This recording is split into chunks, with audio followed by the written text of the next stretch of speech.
Is the future so bright we have to wear shades? Yes. It is, Mandry. It is. So let's start our quantum. Wait, I need to. No. Good? Good. And then over here it's good. I think that's good.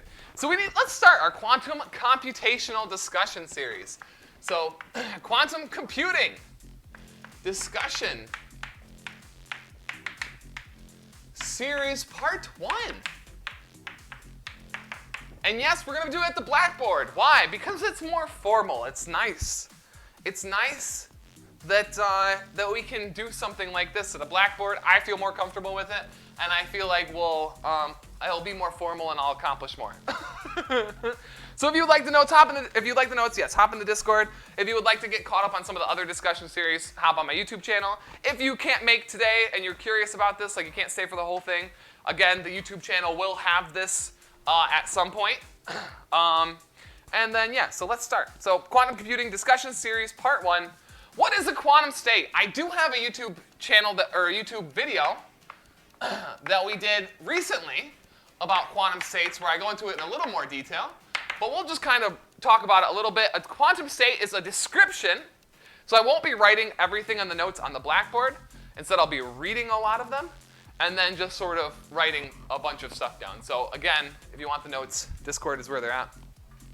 But a quantum state, a description of a quantum system using a set of quantum numbers. So each system, particle, or whatnot, or wave, whatever you want to talk about, I guess, has a set of descriptions that are quantum numbers, and like spin, position, momentum, blah, blah, blah. And we establish them as vectors, right? They're vectors that make up a Hilbert space, right? So if you wanted spin, there's like a spin. So these are just examples of different states. A spin, you might think of a position, you might think of a momentum. So we have all these different things, right? Of spin, position, momentum, and like these are just examples of states that you might have. Okay, so in this discussion series, we're going to talk a lot about qubits. And qubits are a type of state, right? But first, let's talk about what bits are. So a bit is a fundamental concept of classical computation. Classical computation and classical information.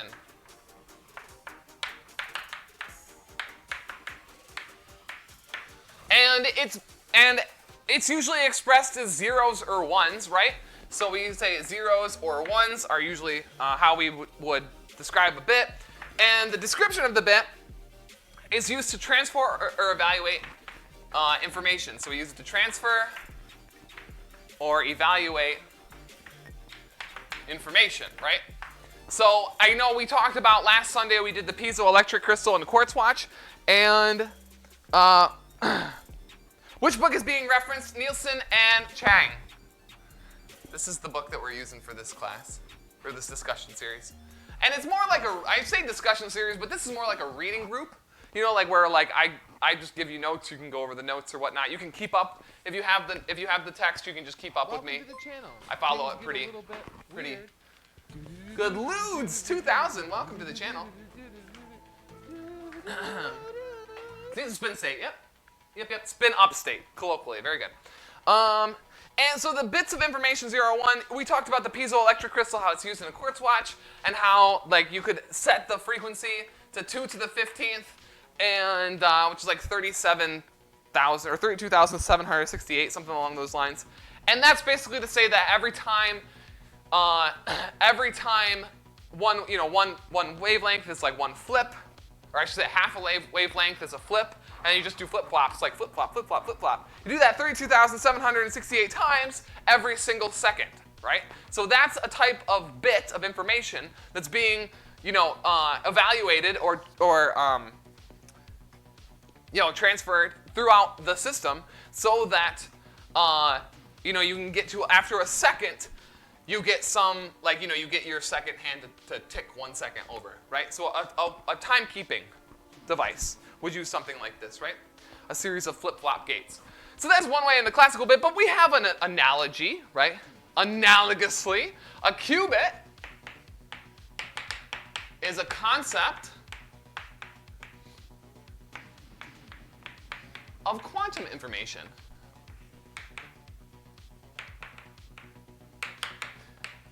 Now, this is a little bit heavy because quantum information is very different, right?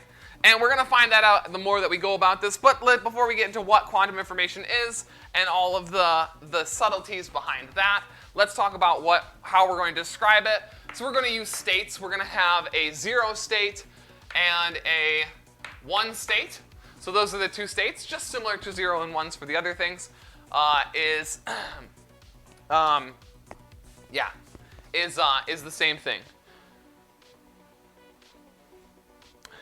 Thank you, NC. Very good. Okay, so 0 and 1s. Excellent, excellent, excellent. 0 and 1s. And those are represented by quantum states. So, so like I say in the notes for this discussion, qubits will mostly be abstract mathematical objects. We're not going to be like talking, well, we will talk some about the physical intricacies behind what they are, but in some quantum computer somewhere, a qubit is a physical thing. Like it has to be a description of a physical object. So one way you might think of a spin particle is, or one thing you might think of a quantum particle, or a quantum state, quantum qubit, is like a spin-up, spin-down system, right? That might be something that's easy to establish as a qubit. Like 1 is spin-up and 0 is spin-down. You send it through a system, a quantum computer, and at the end you get a different, spin-up or spin-down depending on what the system does. Think Stern-Gerlach, right? Stern-Gerlach is a system where, like, if you take the Stern-Gerlach thing, which is like an oven, you can take a 0 state into it. You can mix it all up so it's in a superposition of 1 and 0, and then you can take a measurement by sending it out, right? Sending it out takes a measurement, and you either get 0 or 1. That's a quantum computer. Qubits are physical, yeah. So the information, the power of the qubit hides behind what we can't know. Okay, so that's the idea. Like the power of the qubit hides behind what we don't know.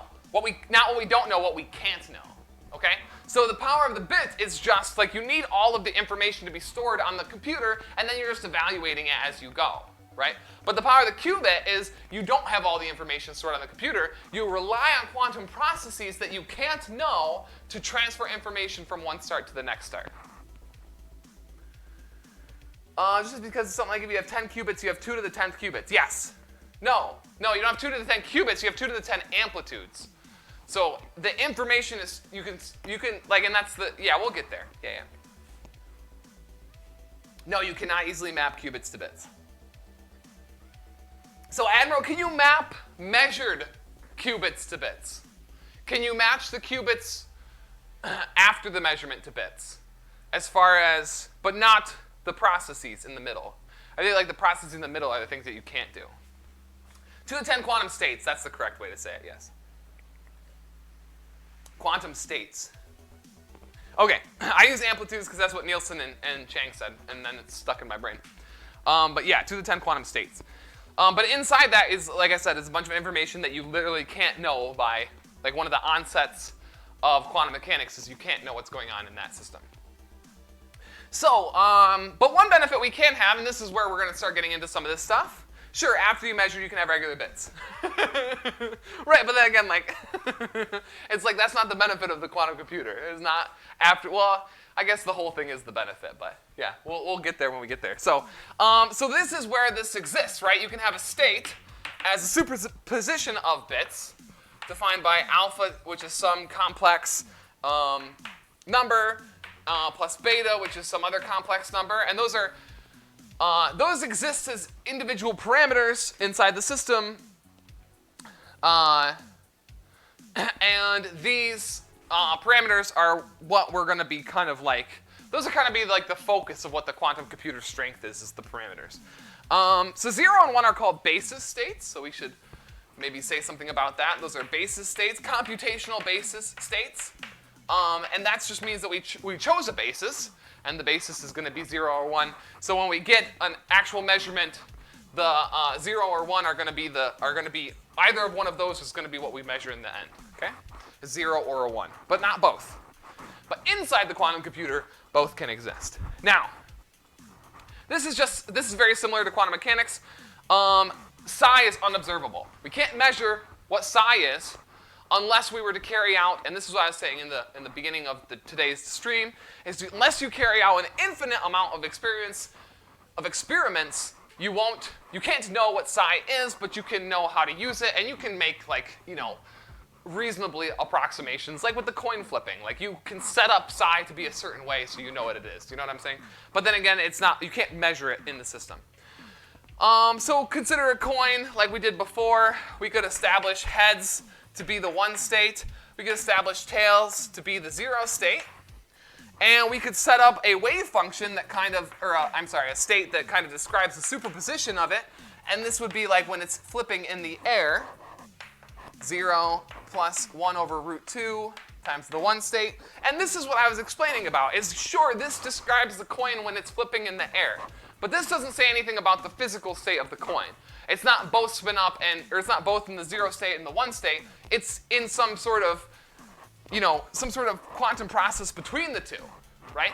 And then, so that's how we describe the coin flip. So in the air, this is how you describe the coin. This is what the coin is. But this isn't really anything that you would call observable in a quantum system. Yeah, so this is what you wouldn't call this observable in a quantum system, even though the coin experiment, you can watch the coin flip. This is much deeper than just saying this coin is flipping. Okay, let's get there. Okay, so let's talk a little bit about amplitudes. So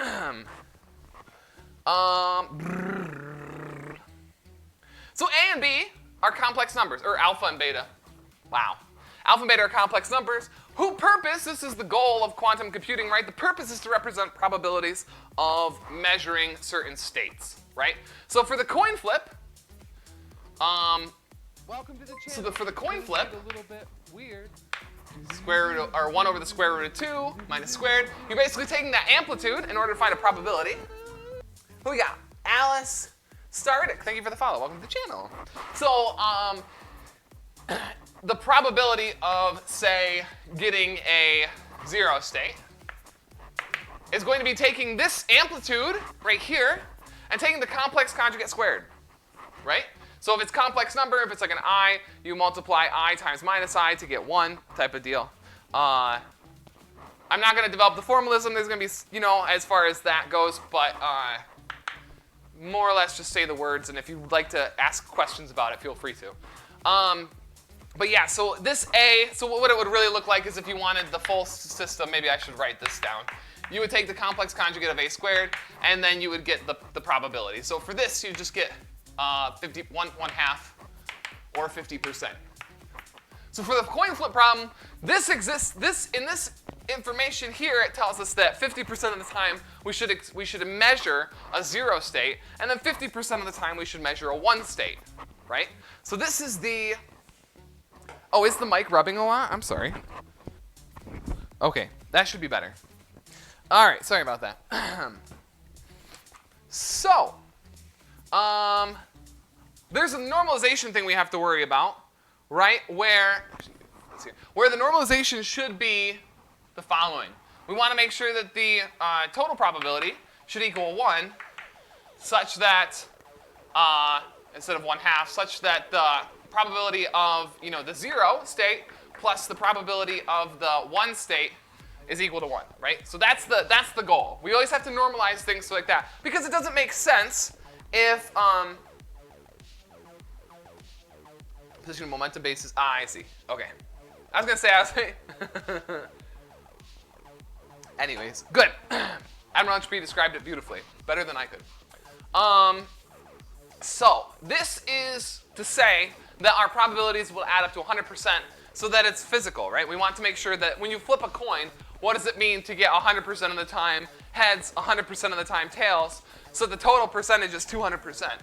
That doesn't make any sense. So instead, we introduce a normalization scheme to make sure that we can get a proper amount of percentage. Okay, let's keep going. So we can represent this by the following. Let's just say some very arbitrary. We want to be very general with the way that we say this, is what I'm trying to say, not arbitrary. So we want to be extremely general, and we can write down the state of any qubit, right? A single qubit. And this is all-encompassing. This includes every single state psi possible, right? And this is where the Bloch sphere comes into play. Okay. Now this is just a phase. So just like when you were an emo kid in high school, it's just a phase. So we're gonna ignore it. Okay. Scratch it out. Okay. So these states exist in the Hilbert space. So in this Hilbert space, yes. In the Hilbert space of letting psi be whatever you want it to be, then yes. Yep. Okay. So now we can represent this graphically as a Bloch sphere. So this is the question we were talking about earlier. So let's see here. I gotta do this part first. Okay, so that goes there. Okay. So this is the Bloch sphere. It's a little lopsided of a sphere. And Lilja, thank you for the follow.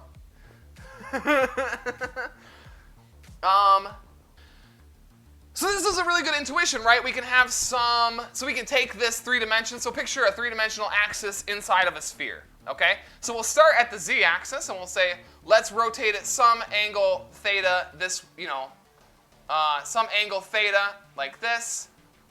So this point right here is on the sphere, so there's some angle here called theta. Is that right, theta? Yeah. And then this exists like on this plane where we have here and from here. So there's some other angle that exists right here that's phi. Yeah. So those two angles are what controls where this thing exists on the sphere. Like you start at the z-axis, you go theta this way, or you go theta this way on an axis, and then phi this way. So you could come down let's say this is the x-axis and this is the y-axis. You can take this psi state, you can come a theta down onto the x-axis and a phi. Holy sh! Oh man!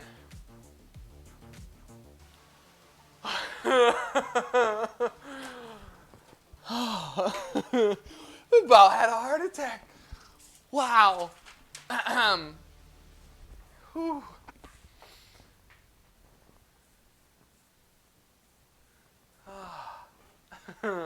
Sorry, guys. That scared me so much. Okay. Let's keep going. So, if you come down here theta and rotate out phi, then you come out here, and that describes everywhere on the sphere. You can just change theta and phi to get to a different part on the Bloch sphere. But it's a good intuition, but it only exists for a single qubit. Like, we can't establish this to many qubits. And the single qubit is very limiting with quantum computer. You really want to limit a lot. I am okay. That was terrifying. That single piece of paper was absolutely terrifying. And really, it gets into the point where we have to start talking about the information. Where does it exist in a quantum computer? And that's the hard part. Like, what does this tell us about the quantum information? Well, if we can't really observe psi, and psi can exist anywhere on the Bloch sphere, then we have this infinite space that can exist. Streamer narrowly escapes death for real. That piece of paper was out for me. So it exists in an infinite space along the sphere, like any psi is really possible. Any combination of these states of 0 and 1 is possible in this sphere, this Bloch sphere.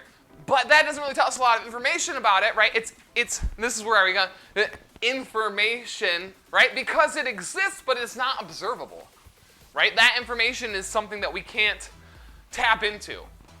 But we can still use it, right? And Nielsen and Chang is very interesting because they talk a lot about how, like, nature uses it. Like, nature does quantum things. It doesn't rely on having classical information to do quantum things. So let's, in the book, this is two important questions that the author's going to ask. It says, what does this tell us about the quantum information? If we have an infinite space where psi can exist, but we can never really measure it. And more importantly, they ask what information is represented by a qubit if we don't measure it, right? It's more about like what happens, because we eventually have to measure it. Eventually you have to know what the state is, or else it won't be a computer, right? And what kind of information can a qubit actually hold if we choose to not measure it? And then they say, and I really like this, nature evolves a quantum system and it preserves the continuous variables like alpha and beta. So alpha and beta, again, are that thing that kind of, you can write them as a psi state. Let's write it here as well, just so that we have it with our, but psi is equal to alpha of a 0 state plus beta of a 1 state.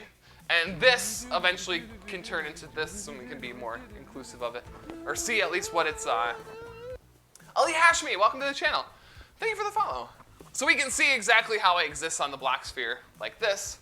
Or at least the infinite, state, this infinite space that it lives in, okay? So again, the nature will preserve, or will evolve the quantum system, preserving these under this normalization. Like we know that this normalization is a real thing. So we do have some sort of information existing in the state psi. And really we're going to be taking, not today, but later we're going to be taking quantum gates, certain applications that we can apply to psi to utilize this stuff without actually knowing what's going on inside. Kind of like using nature to evolve it a certain way, hence getting an outcome that we want and relatively predictable, and probabilistically at least, and still preserving this, or letting nature, I guess, preserve this without knowing exactly what's going on. So let's talk about multiple qubits.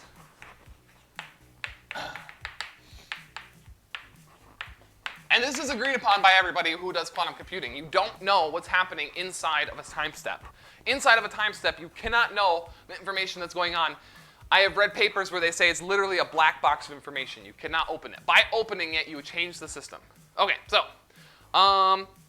2 bits, not qubits, 2 bits of information. You might see them exist in a space like 0, 0, 0, 1, so this is just a space that exists of 2 bits of information, right? And 1, 1, right? So you have just bits of information that exist. Hey, Sir Physics, good to see you.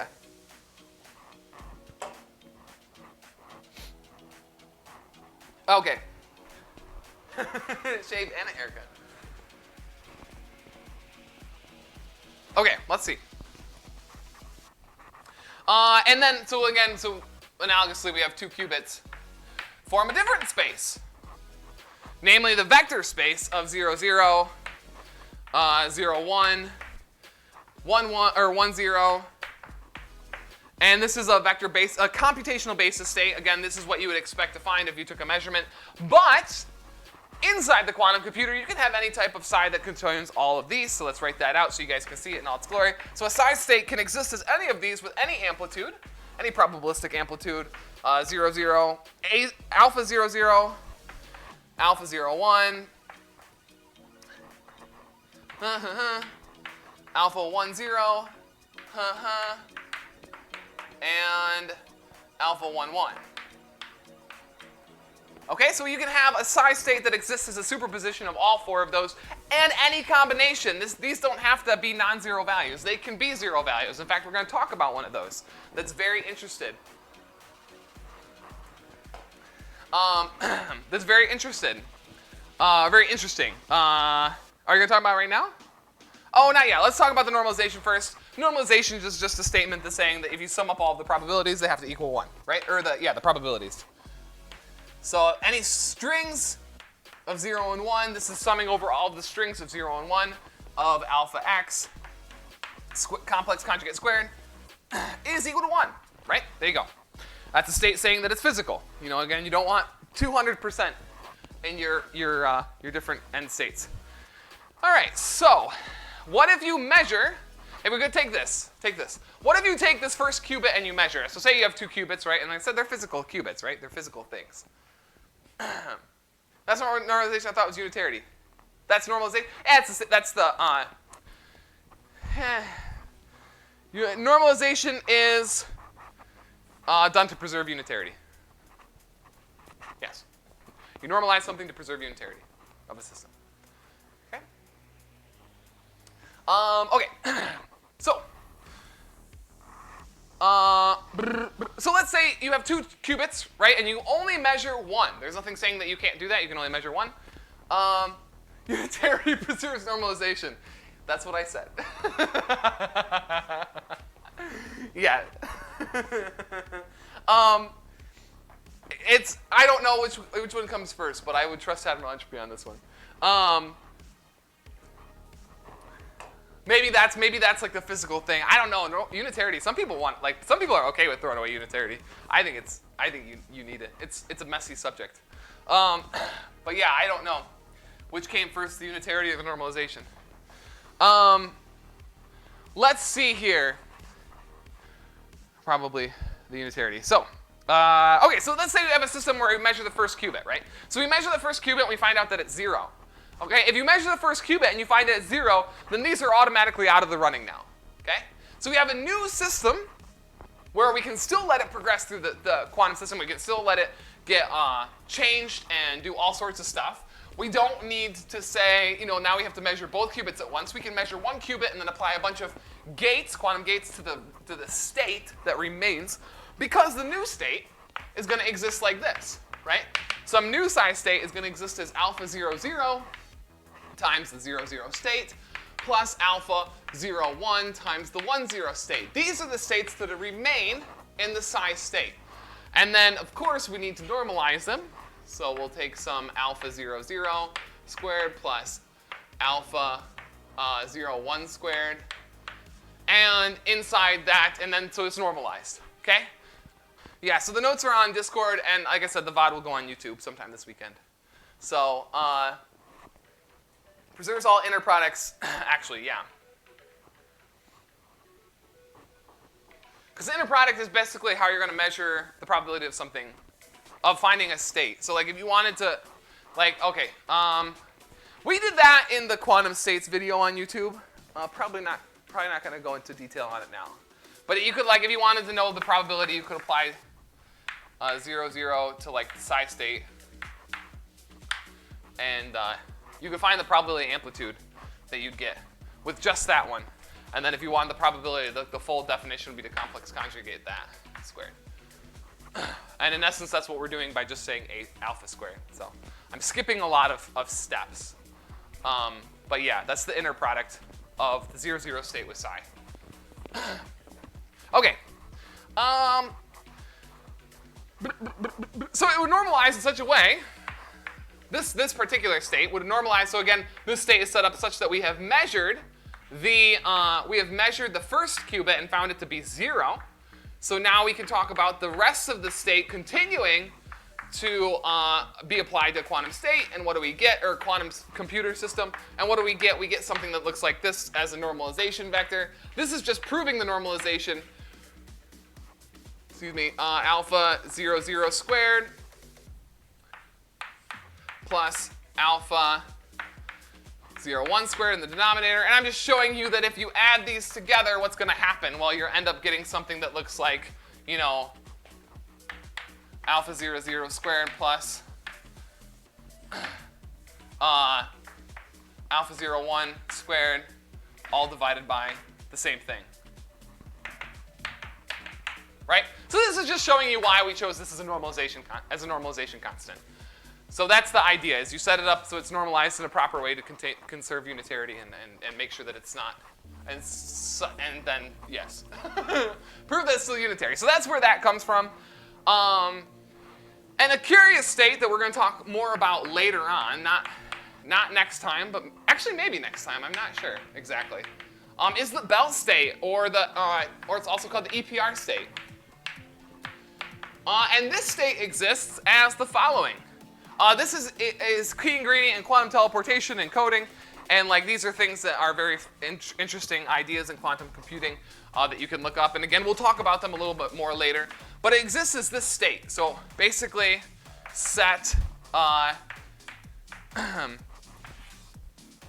square root of 2. So basically set this to 1 over root 2, set this to 0, set this to 0, and set this to 1 over square root of 2, and you get this state here. And this is interesting because the entangled particles and the correlated measurement is a unique thing. It like poses a unique problem, namely entanglement in a very specific way. That specific way is, imagine you measure a 0. Like, if you measure 0, you have a 50% chance of measuring 0 on the first state, right? But then what happens? If you measure 0 on the first state, what's the probability that you'll measure 0 versus 1 on the second state? So what's the probability that you'll measure a 0 on your next state? I'll let you guys answer that. I think that's a good one to answer. So if you measure 0 on your first state, it's a 50% chance that you'll measure 0 on your first qubit. So you measure 0.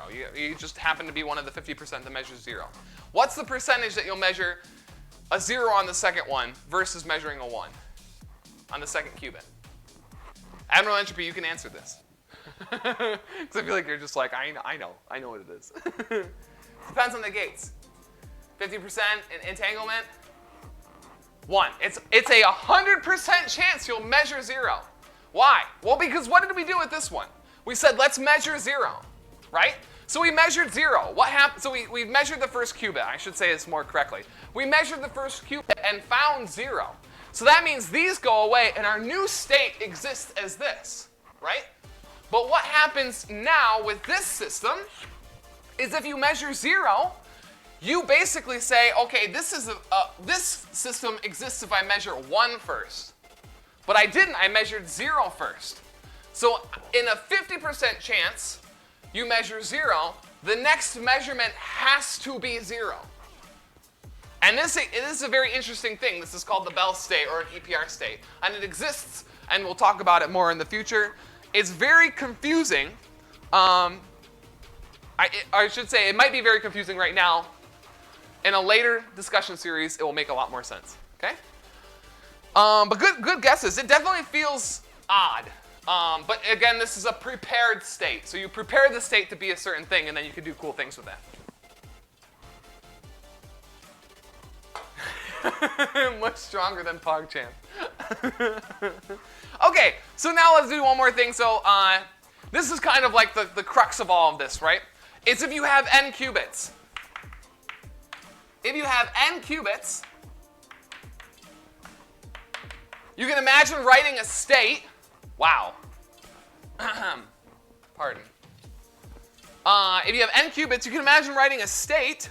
Welcome to the channel. Things get a little bit. A computational basis that looks like x1, x2, up to xn. So you'd have n. This is a basis state, a computational basis state of x to the of n, states. Now, what happened to the 0-1 state? this is a prepared state.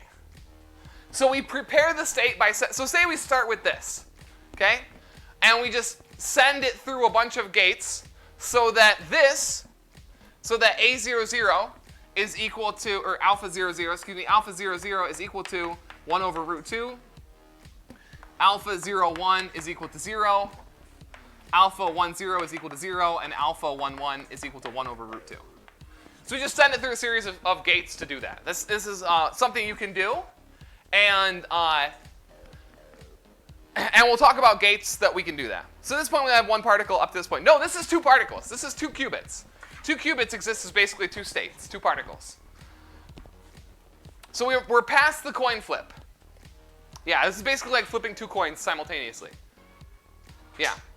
So once we hit 2 qubits, we're at 2 particles, and each of them can be in a 0 or 1 state. That's why when I say we measure a 0, we're measuring one of the particles.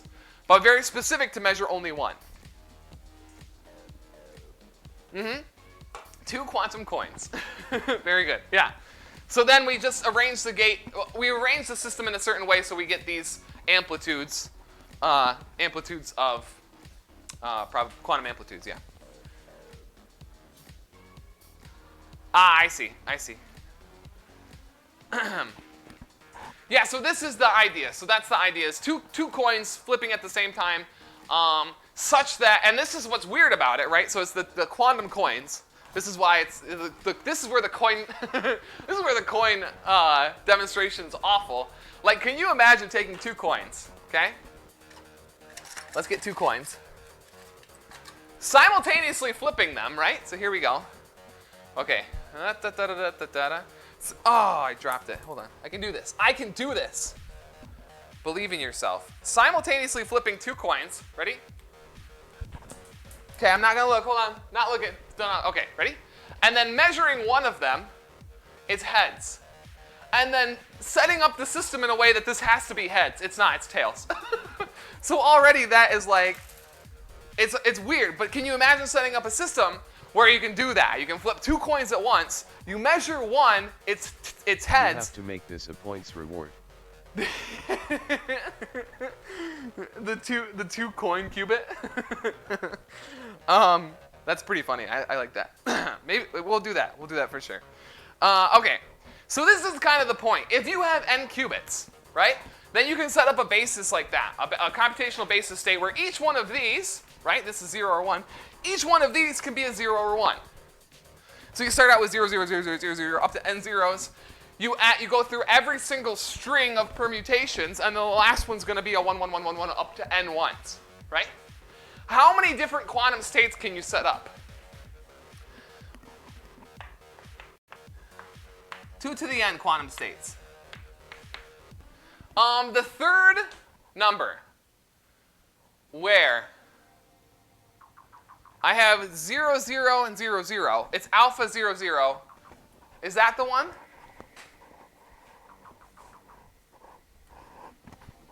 Oh, no, no, no, no, no. I'm sorry. Those are states. Those are states. It's not 1, 0, 0. It's a vector notation, so it looks like this. It's a bra and cat. This one's a cat. So look up bras and cats. They go into this. It's called bra-cat notation. A bra is written like this, where you have a state that looks like that, and then a cat is looking where you have a state like that. It's just a certain type of notation. If you, on my last YouTube video, look up what is a quantum state if you're interested in that, and it will have, I'll have a little bit more about what the bras and cats mean and what they do. I looked up bras, and now this lecture is a little more interesting. To be fair, oh hey Chonky. To be fair, I remember making this mistake a lot when I first learned. Yeah, me too. That was one of my biggest issues. So when I always say this too is, and then we'll get to the end of this. I always say this too is when you're learning bras and cats, it's learning a language. You're not really learning too much new mathematics so long as you've learned linear algebra basics, right? So you learn linear algebra basics, then this is just learning a different language of how to use those. It's very straightforward, and the more fluent you get in bras and cats, the easier it is to do this stuff. But I say quantum mechanics 1 is just, if you're fluent in linear algebra, quantum mechanics 1 is just learning a new language. You're not really learning too much new in the physics realm, other than, what the hell's going on with this thing? But, yeah. I don't remember the bra-cat thing. Yeah. Definitely check it out, Strawberry. Like I said, it's not a huge change in your mathematical thinking, but it is a big change in just learning the new language. But this is the thing that's going on here, right? You have n qubits. You get 2 to the n quantum states, okay? Now, what if you can get a quantum computer with 500 qubits, okay? We're at like 50. We're at like 50 qubits right now of like this, I think of this type of qubit. There's like 2,000 quantum qubit computers, but it's different. It's not the same. I'm pretty sure that's the situation. So yeah, so imagine 500 qubits, right? 500 qubits would be 2 to the 500 quantum states. That's about, estimated, the amount of atoms in the observable universe, right? So it's physically impossible to encode that much on a classical computer. But you can run the system on a quantum computer with 500 quantum bits. You can run it. You can do all the calculations and stuff. You're just playing with the psi. That's it. You're just messing with the psi. You're changing the psi to do your bidding, right? But the entire information that exists in 2 to the 500 quantum states. Now, what's the deal? How can that much information exist? Well, we actually can't tap into it. It's unobservable. A large portion of it is unobservable. And that's it. It's unobservable. You wish you got it, but you don't. By observing it, you change the system. It no longer is, the infinite space that it was before. Now it's just, or 2 to the 500 space before. Now you have collapsed it to one of these states. And that's kind of the fun in this quantum mechanics thing, is nature's gonna go. Nature's gonna provide the system. They're gonna, you can keep going. You can keep applying these states to your quantum computer, and the best. That's one of the reasons why the best you get is probabilistic, right? There's gonna be some sort of probabilistic window that you can't look behind. Can we smell it? I don't know. You should go to IBM and find their quantum computer and see if you can't smell all of the different quantum states. I'm sure you can get little hints of every single one in there. You know what I mean? Like wine. You take the wine glass and you just swirl it around. Get a good big sniff, right? You get all the different earthy. You do that with a quantum computer, right? You go to IBM, you take the quantum computer and you just start shaking it around. You go sniff. Before you find out there's too many earthy tones. 2 to the 500 earth tones. So that's it. That's the first lesson in quantum computing. Next week we're going to talk about gates. Well, I don't know if it's going to be next week. It pairs nicely with cheese. Sniffing my quantum computer pairs nicely with cheese. Okay, back. What did I miss? Everything, Tyrion. You missed everything. We're done now. It was a good. Next week we'll talk about gates. Gates are what you use to change these. So gates, and there's like specific gates and stuff, and blah blah blah. Gates don't need to be measurable. They don't need to be unitary. Well, measurement gates don't need to be unitary. Mondeverest.